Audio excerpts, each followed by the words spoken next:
باللہ من الشیطان الرجیم بسم اللہ الرحمن الرحیم۔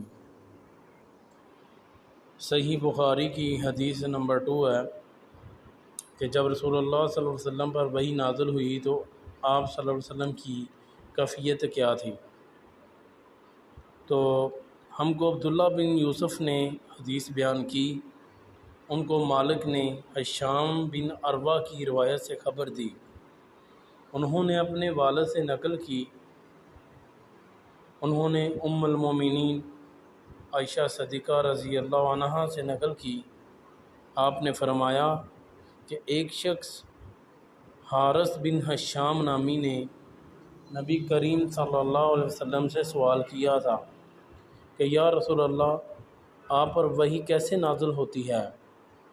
آپ صلی اللہ علیہ وسلم نے فرمایا کہ وحی نازل ہوتے وقت کبھی مجھ کو گھنٹی کی سی آواز محسوس ہوتی ہے اور وحی کی یہ کیفیت مجھ پر بہت شاق گزرتی ہے۔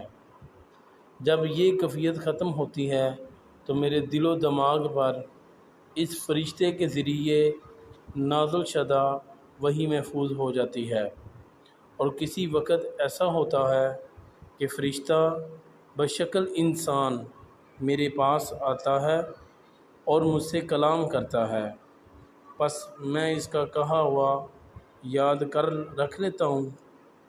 حضرت عائشہ رضی اللہ کا بیان ہے کہ میں نے سخت کڑاکے کی سردی میں نبی کریم صلی اللہ علیہ وسلم کو دیکھا ہے کہ آپ صلی اللہ علیہ وسلم پر وحی نازل ہوئی، اور جب اس کا سلسلہ موقوف ہوا، یعنی کہ جب یہ وحی کا سلسلہ ختم ہوا، تو آپ صلی اللہ علیہ وسلم کی پیشانی پسینے سے شرابور تھی۔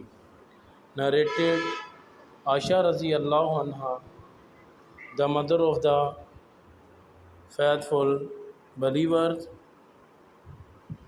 الحریرہ بن ہاشم asked Allah, Apostle, O Allah, Apostle, how is the divine inspiration revealed to you? Allah, Apostle replied, sometime it is revealed like the ringing of a bell.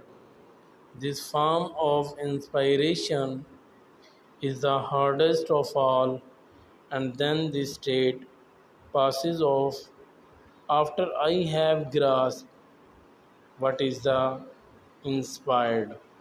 Sometime the angel come in the form of a man and talk to me, and I grasp whatever he say. Aisha radiallahu anha added, verily I saw the Prophet being inspired divinely on a very cold day, and noticed the sweat dropping from his forehead as the inspiration was over. Jazakallah khaira.